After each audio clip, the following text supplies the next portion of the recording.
From the first moment I stepped into that small house, an indescribable chill crept down my spine. Not the cold of the weather, but something deeper, quieter. This place is too quiet. The silence was not peaceful, but heavy, almost suffocating, making even the smallest noise sharp and unnatural. The landlord, a man with an ordinary appearance but whose eyes contained something unpredictable, mentioned an attic.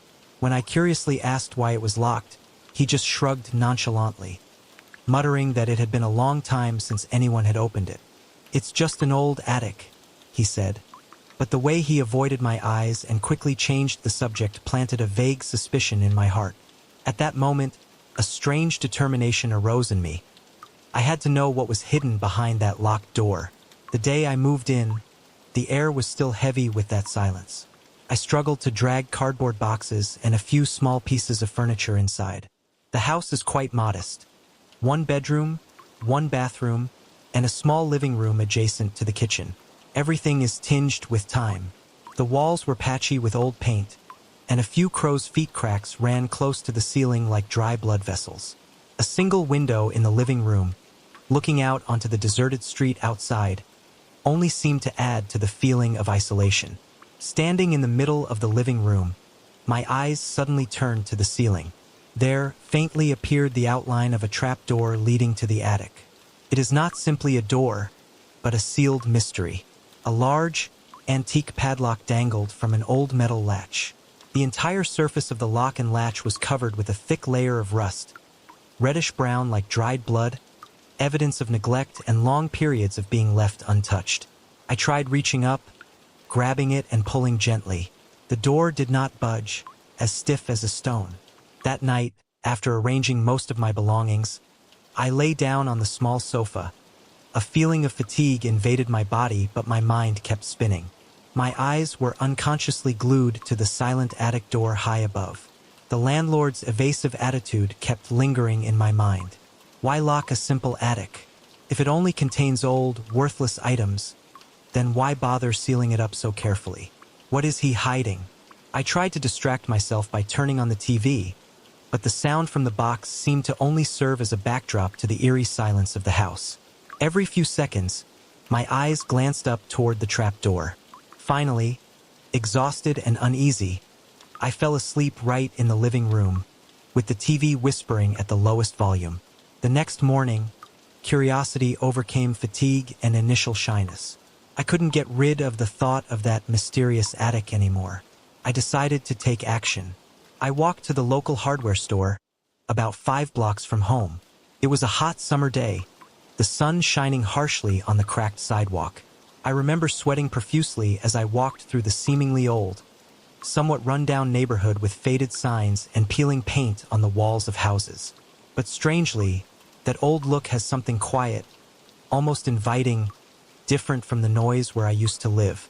At the store, I picked up a sturdy flathead screwdriver, felt the weight of the metal in my hand, and hurried back. Returning to the quiet house, I pulled the chair under the trapdoor, climbed up and began work. I carefully inserted the head of the screwdriver into the gap between the latch and the door frame. The metal on the old latch was very brittle. It made squeaking, dry grinding sounds every time I pressed hard and shook it. My heart was pounding in my chest, both nervous and a little vaguely afraid. I pry, gently tapped the head of the screwdriver, trying to create a large enough gap. Several minutes passed in tension. Suddenly, with a loud, dry click that echoed throughout the quiet living room, the lock burst open. A feeling of victory mixed with a bit of anxiety welled up inside me. I carefully pulled down the folding ladder attached to the trapdoor. The stairs creaked under my weight. As I started to climb, a gust of heavy air, thick with the smell of mold and old cardboard, immediately hit me in the face. The attic was much darker than I had imagined. There was only a small, dusty window in the distance, letting in a dim, weak streak of light, not enough to illuminate the space clearly. I turned on the flashlight from my phone, and the cold white light swept through the dense darkness. The attic space is not too big but is full of forgotten things. Cardboard boxes of all sizes were stacked along the walls, all covered with a thick layer of dust and cobwebs hanging like delicate curtains.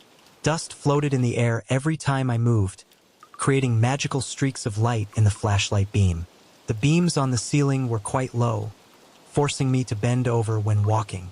And then, my flashlight stopped at a large object, leaning against a wall. It's a mirror, a large mirror. The metal frame is carved with elaborate, sophisticated patterns but has tarnished over time. The glass surface looks very old, mottled with faint stains like traces of dried tears. I stepped closer, feeling the slight change in temperature around the mirror. It seemed colder than the surrounding air. The old wooden floor creaked under my every step, the lone sound echoing in the absolute silence. I shined the flashlight straight at the mirror. My reflection appeared strangely blurred and distorted. I couldn't see my face clearly, as if there was a layer of fog or a thin curtain of water between me and my own image. A sudden feeling of discomfort overwhelmed me. This space is too quiet, too isolated. Besides my own rapid breathing and the sound of my heart pounding in my chest, I didn't hear any other sounds. I moved around slowly, checking a few boxes nearby. Most of them were empty or contained only a few pieces of unidentified debris and a few old, yellowed newspapers. Nothing special, nothing of value, nothing to explain why the attic was locked.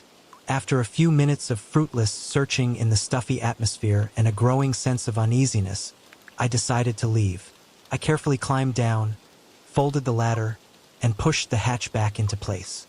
I hesitated for a second, then reinstalled the rusty latch, leaving the broken lock lying on the floor. It feels like I just violated something that shouldn't be touched. The next few days, I tried to focus on settling into my new life. I rearranged the bedroom, put the computer on a small table, and found a suitable place for the TV. I gradually got used to the unusual quietness of the house at night. In my old apartment, there was always the noise of the city, the sound of traffic, the sound of people talking. But here, after about 9 p.m., everything falls into an almost absolute silence, only occasionally broken by the creaking of wood or the gentle whistling of the wind outside. Then, on the third night, that eerie silence was broken. I was sleeping in my bedroom when I was awakened by a strange sound, coming from right above my head from the attic. It was very quiet, almost inaudible, like the sound of very light footsteps, or maybe the sound of something sliding lightly on a wooden floor. I sat up in bed, my heart beating wildly, holding my breath and listening. The sound only lasted about 10 seconds and then stopped, leaving a silence even heavier than before. I tried to calm myself down, telling myself that maybe it was just the sound of the house stabilizing, the sound of old wood stretching, or a tree branch rubbing against the roof in the wind. But deep inside, an uneasy feeling told me that these were not normal sounds. The next day, the urge to check the attic again became irresistible. I climbed the rickety ladder again and pushed the trapdoor open. The familiar musty smell entered my nose again. The flashlight beam scanned the space. It's still the old boxes stacked on top of each other. It's still the dusty window letting in the dim light, and it's still the large mirror leaning against the wall. But this time, there's something different. When the light shined on the mirror, I noticed faint marks on the glass surface. They look a lot like fingerprints. Not just one, but several fingerprints, as if someone had pressed their hand against the dusty mirror.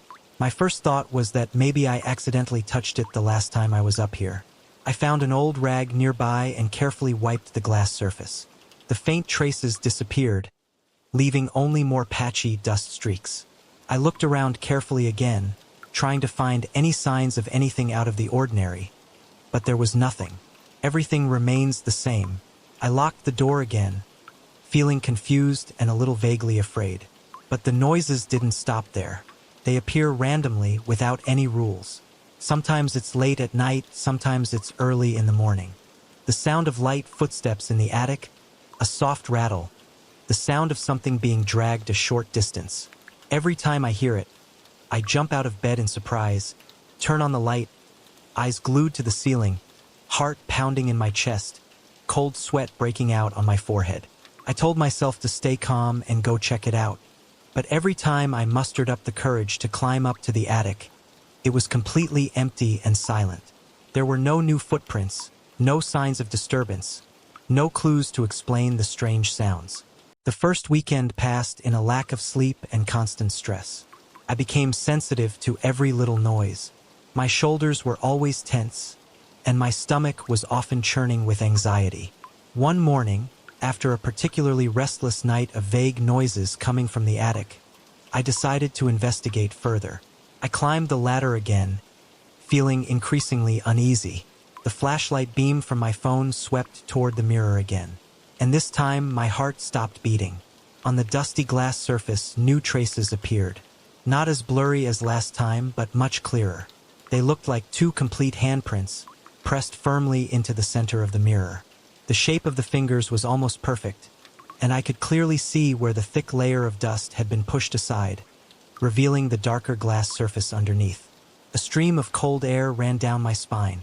I tried placing my hand on those traces to compare. They look a little larger than my hands, and the distance between the fingers also seems different. This discovery made my blood vessels freeze. Real fear began to invade my mind. A series of chaotic questions and hypotheses arose. Could it be that someone broke in? Does the homeowner have a spare key? Or is there another secret passage to the attic that I don't know about? But those hypotheses all seem absurd. If someone broke in, why did they just go into the attic and leave fingerprints on the mirror? Nothing else in the house was disturbed. No items were stolen. I carefully checked the door and window again, looking for signs of tampering, but found absolutely nothing. The house remained silent and discreet like a trap. A few nights later, the fear was pushed to a new level. I was watching TV around midnight, trying to forget my uneasiness, when I heard the floorboards in the attic creaking again. This time, the sound was much louder and clearer than before. It sounded like slow, heavy, deliberate steps were moving right above my head. My chest tightened. I quickly turned off the TV sound, held my breath and listened. The footsteps continued for a few seconds, then stopped. Immediately after, there was a scratching sound. There was a long, horrible sound that reminded me of the sound of metal being dragged across a rough wooden surface. I jumped up from the chair, my hands trembling as I grabbed the flashlight. A feeling of fear mixed with an inexplicable urge to face whatever was up there. I climbed the ladder, each step groaning under my weight and tension. My hands were shaking so much that the light from the flashlight danced on the wall. Pushing up the hatch, I shined my light, quickly scanning the dark space. Everything seems to be standing still. Boxes, spider webs, blurred windows.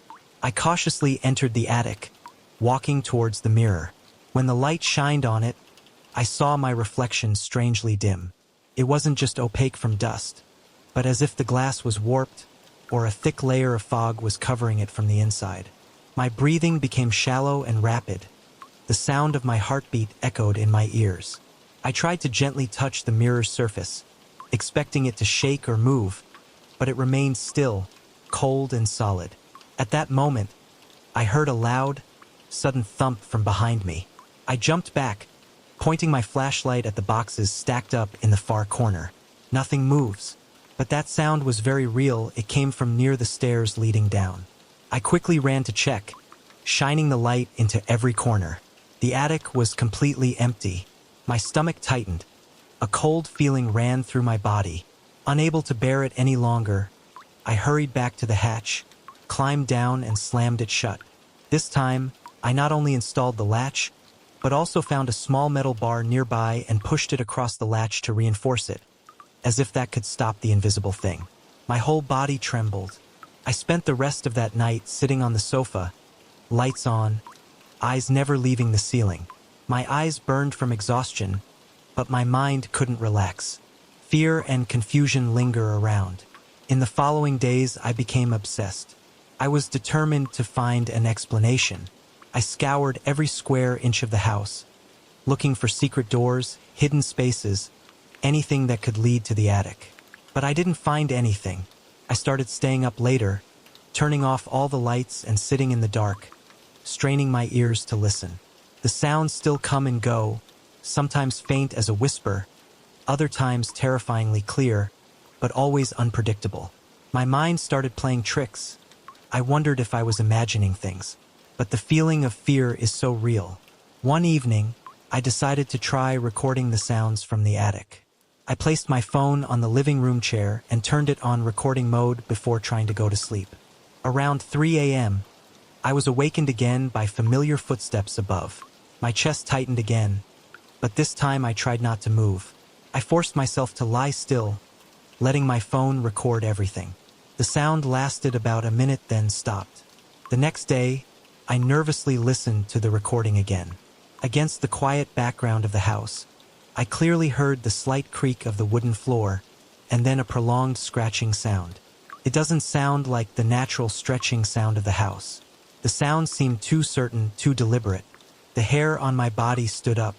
That afternoon, I climbed back into the attic, determined to check the mirror one more time. As soon as the flashlight hit it, I almost wanted to scream.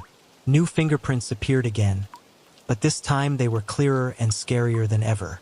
Dark outlines were clearly visible on the dusty glass surface, as if someone had just pressed their palm into it with all their might and then pulled hard downwards, leaving long, jagged streaks. A cold chill shot through my arm.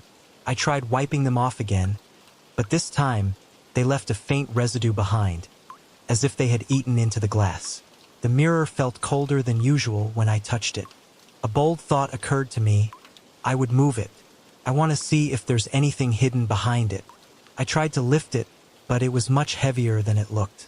The carved metal frame and thick glass panel make it extremely heavy. After a bit of struggling, I was only able to slide it about a foot or two off the wall. I shined my flashlight into the space behind me. Just old walls and threadbare insulation. There are no secret doors, nothing unusual. A feeling of disappointment mixed with fear arose.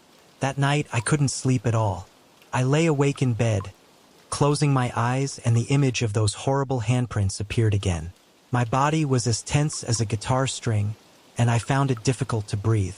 Around 2 a.m., a loud noise, like a heavy object falling to the floor, rang out from the attic, making me jump. My heart was beating like a drum. My mouth was dry. I jumped out of bed, staring up at the trap door in the living room. It still closed. I walked closer, stood right below, listening. Complete silence. I crossed my arms over my chest, pressing my ear against the cold wood of the trap door. That silence was strange. It felt like holding your breath, as if there was something on the other side listening, waiting. The thought of leaving this house crossed my mind. I am not bound by a long-term lease. I can go any time. But there was something about this situation, a sinister mystery, that held me back. Part of me longed to understand what was really going on. I told myself I just needed more evidence, some logical explanation. But the fear is all too real. My legs still tremble every time I think about having to climb up there alone at night. A few days later, I decided to check the attic during the day again. Sunlight shines through the only window in the living room, making it feel a little safer. I brought along a flashlight and my phone's camera, hoping to record something specific. I climbed the ladder slowly, and the familiar musty smell came back. Outside, I could hear the vague noise of traffic, a tenuous connection to the normal world. I walked in front of the mirror and took a few photos. When I zoomed in on the image on the phone screen, I could still see faint smudges, almost like new fingerprints, but they weren't as clear as what I saw with the naked eye. My skin tingled, and cold sweat broke out on my forehead again. "I'll find out," I muttered to myself, trying to regain my courage. I decided to stay in the attic a little longer, waiting near the hatch, hoping to catch sight of whatever was making those noises. I shined my flashlight around every time I heard the slightest creak. But after nearly an hour of sitting in tense silence and an oppressive atmosphere, nothing happened. Everything remained eerily quiet. I locked the hatch and went back down, feeling frustrated and helpless. That night, everything changed completely. I was awakened around midnight by loud footsteps right above my head. This time they were no longer light or stealthy, but heavy, intense, as if someone was pacing angrily or agitatedly. My heart felt like it wanted to jump out of my chest. I grabbed a flashlight and stood in the middle of the living room, my eyes never leaving the attic door. The footsteps continued, steady and scary. Then I heard that scratching sound again. but this time it was much more intense, as if something heavy and sharp was being dragged back and forth across the entire attic floor. My chest ached with tension. My veins pounded in my ears. I don't know what was driving me, fear or extreme curiosity, but I climbed the ladder again. Slowly, step by step, every muscle in my body tensed. When I pushed up the hatch, the dark attic appeared. The flashlight in my hand trembled violently. "Hello!" My voice rang out weakly, lost in space. There was no reply. I climbed up and stepped onto the old wooden floor. The flashlight's light trembled and swept around.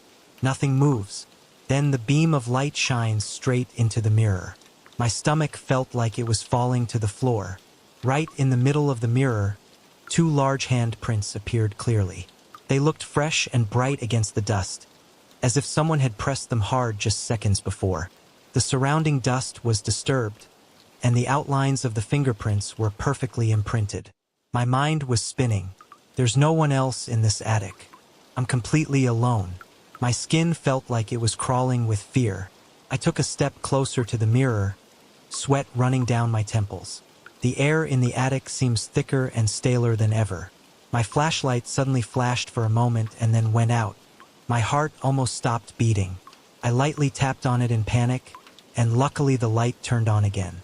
At that moment I heard a sound. A faint scratching sound came from the other side of the attic, near where the boxes were stacked. I turned around and shined the light in that direction.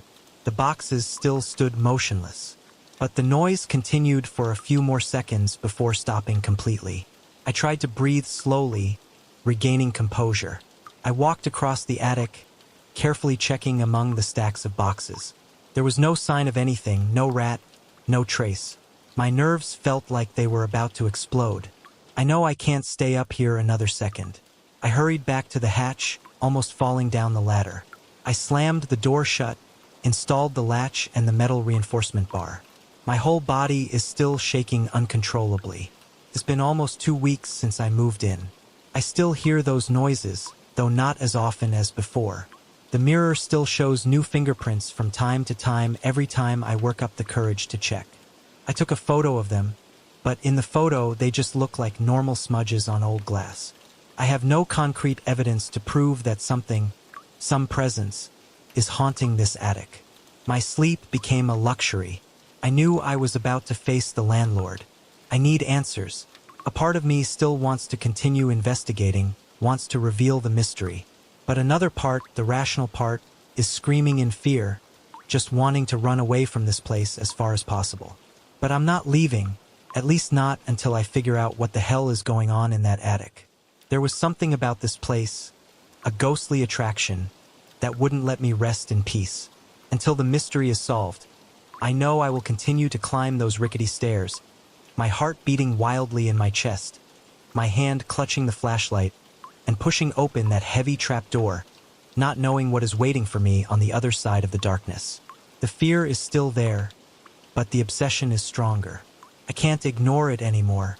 As I pulled off the highway and saw the summer cottage nestled among the trees, a feeling of relief came over me. I longed for peace and quiet, wanted to escape the loud car horns and crowded sidewalks of the city. I just want a simple, distraction-free vacation. I didn't expect anything strange or scary to happen. The house looked exactly like a rural vacation home. A simple porch with a lonely-looking rocking chair, the windows slightly covered in dust, which was quite normal for a place that rarely had visitors. As I pushed the unlocked front door open, a blast of warm air, slightly stuffy and carrying the smell of old furniture and slightly damp wood, hit my face. I just shrugged my shoulders, thinking it was the typical smell of rarely used houses, then dragged my luggage inside. I put my bag down near the small couch in the living room and turned on the ceiling light switch. The yellow light revealed a simple interior space. A small coffee table, a few wooden chairs, and a sofa with slightly deflated and faded cushions. Because I was quite tired after a long trip, I decided to leave most of my things unarranged, planning to do it tomorrow. And then, my eyes stopped at an object on an old wooden shelf next to the wall. It's a radio. It looked ancient, with a thick, yellowed beige plastic exterior and a cracked handle on the top. Apparently this was the type of battery-powered radio that was popular a few decades ago. A rather thick layer of dust covered the speaker grill, proof that it had been forgotten there for a long time. No one bothered to touch it. I'm not particularly interested in it, so just leave it at that. What I want most right now is just rest. I opened a few windows to let fresh air in, dispelling the stagnant smell, then dragged my suitcase into the only bedroom. Inside there is a single bed, a small dark wooden wardrobe, and an old-fashioned standing lamp. Everything was very simple and basic, just what I expected for a quiet vacation. The first night passed unusually quietly. I slept quite early, exhausted after the trip. Around 3 a.m., I woke up because I was thirsty. I groped out of bed and went to the kitchen to get some water to drink. It was pitch black, and the living room lights were off. As I passed by the living room, I suddenly noticed a faint green light shining from the radio on the shelf. This is strange because I'm sure I never turned it on. I didn't even check to see if it had a battery inside. I stepped closer. Sure enough, the radio's power indicator was dimly lit, and a small, crackling static hiss came from the speaker. I put my hand on the power switch to the off position. The light went out, the noise stopped. I was still sleepy, but a small lump of insecurity had formed in my stomach. Maybe it was flickering or something, I told myself, then went back to bed and tried to go back to sleep. The next morning, when I was more alert, I decided to check the radio. Opening the battery compartment cover on the back, I saw 2 old batteries inside. They look like they have been there for a long time. The outer shell shows slight signs of corrosion. I thought perhaps the radio was faulty. The old electronics caused it to turn on by itself from time to time. I don't throw it away, because after all it is the property of the homeowner. I simply removed the batteries and placed them on the shelf next to the radio, thinking that solved the problem. Now it's just an old lump of plastic, completely harmless. During the day, I relaxed completely. I walked around the deserted house, sat on the porch reading the paperback novel I brought, enjoying the absolute quiet. That night, I fell asleep on the sofa in the living room while watching an old show on the small TV. Sometime after midnight, I was awakened again by a familiar sound. I opened my eyes and saw the radio's green light shining in the darkness again. This time, the crackling noise from the speaker seemed louder, rougher, as if something was pressing heavily on the speaker membrane, trying to make sound. I sat up, an uncomfortable feeling starting to creep in. I walked over and turned it off again. "This is broken," I muttered to myself, my voice echoing strangely in the quiet room. My hand shook a little when I touched the switch. I tried to brush off the feeling of uneasiness, tell myself it was just a silly electronic problem, and then go back to bed. But the feeling of stress was making sleep more difficult. During the next week, the same thing happened almost every night. Usually around 2 a.m. to 3 a.m., the radio automatically turns on again. Sometimes the static volume is so low that I only realize it's on when I happen to pass by the living room at night. But other times, the screeching noise is loud enough to wake me from my sleep. One morning, after a night of noise disturbances, I decided I had to put an end to this. "That's enough," I told myself. I went to the radio and opened the battery compartment cover again, even though I knew I had already removed the battery. I looked at 2 old, corroded batteries lying on the shelf. Then I did something I should have done in the first place. I threw them in the trash. The radio now has no portable power source at all. It looked completely dead. I'm sure this time it will be silent forever. But I was wrong. That same night, the night after I threw away the old batteries, I was lying in bed, trying to fall asleep, when I heard a familiar soft click sound coming from the living room. My heart sank. I sat up. A feeling of fear began to rise. I walked out of the bedroom, and the sight before me sent chills down my spine. That faint green electric light was shining on the dial of the radio again. Still turns on, even though there is no battery. The crackling sound of static was still there, but this time it was intermittent. It was interrupted by other sounds, sounding like low voices, whispering incoherently. It was difficult to distinguish what they were saying, as if multiple people were talking at once in a hoarse, heavily distorted whisper. I stood motionless in the dark, trying to understand how this could happen. A batteryless, unplugged radio. I carefully checked the nearby outlet. It was empty. Can turn on and make sounds by itself? Then, as if hypnotized, I slowly moved my hand towards the radio. As soon as my fingertips lightly touched the old plastic shell, the sound of static suddenly changed. A deep, distorted but quite clear voice rang out from the speakers. Just a short sentence, but enough to make my blood freeze. "He's ignoring the signs." I stiffened immediately. It wasn't a voice from a regular radio program. Its tone was too direct, too personal, as if it were a comment, a statement just for me. My neck tensed, and a cold chill ran down my arm. I panicked and yanked the power switch. But my hands were shaking so much that I almost dropped the radio off the shelf. I took a few steps back, unable to take my eyes off the silent but threatening object. That night, I was almost awake. The next day, I tried to stay calm at all costs. I told myself there had to be some reasonable explanation. Perhaps the radio had some excess charge left in the old capacitors, or it was picking up some kind of strange wave, some unusual radio transmission. Even though I knew these explanations sounded forced, I still clung to them. I decided to stay up late that night, keeping watch to see if I could catch it in the act. I sat in the living room, turning on all the lights. I made a cup of hot tea, tried to watch TV to stay awake, but my mind couldn't focus on anything.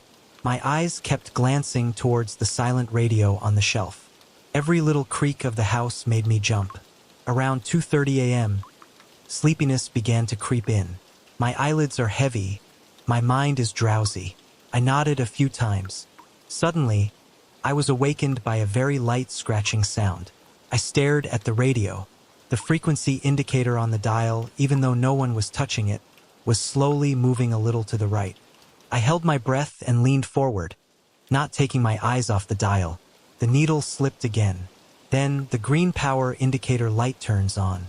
The crackling sound of static electricity appeared again. At first, it was just the usual crackling and buzzing sound. But then, amidst all that noise, I heard another sound. A sound like my name. Mike. It was faint, lost in the hum, but I was sure I heard the shape of the sound. My throat was tight with fear. I quickly reached over and turned off the switch. But then I suddenly realized something even more horrifying. This radio doesn't just run on batteries. It also has a coiled alternating current, AC power cord on the back. And that cord is plugged into the wall outlet right behind the shelf. I don't remember plugging it in at all. I certainly never did. Does this mean that after I removed the battery, it somehow switched itself to using AC power? Or did something, plug it in? Confusion and fear made me tremble. I hastily pulled the plug out of the socket, feeling like I was trying to sever a ghostly connection. Then I grabbed the radio, opened a nearby closet, threw it inside and slammed the door. That's it, I told myself, breathing heavily. I tried to continue my vacation as if nothing happened. I read more books, cook simple meals, sit outside in the late afternoons to breathe fresh air. But something has changed. The feeling of insecurity still lurks somewhere. Every time it gets dark, the house seems heavier. The creaking of the wood seemed more frequent and more deliberate. When I sit on the sofa in the evening, I swear I occasionally hear faint clicking sounds or very low hums coming from the corner of the room where the radio used to be. It reminds me of the sound of someone slowly tuning in or the sound of a frequency needle moving on its own. I looked around, but there was nothing there. I stood up, opened the closet door to check. The radio still lay silently inside, on an empty shelf, dark and dusty. The cabinet door is still closed, but the feeling of something close, trying to connect, disturbing my fake quietness, still hasn't gone away. One night, about midway through the second week of my vacation, I was in the living room, the TV on at a very low volume. I was almost falling asleep on the sofa when I heard the closet door creak very softly. I sat up, my heart beating fast. I looked towards the wardrobe. The door is ajar. Not wide open, just a few inches, but I'm 100% sure I closed it tightly before. My heart rate skyrocketed. I slowly walked to the wardrobe. My legs felt heavy. I pulled the door open completely. The radio was still on the shelf inside. Still not plugged in, still no battery. But when I looked at it, the green power indicator suddenly flashed weakly once, then went black again. A real panic rose in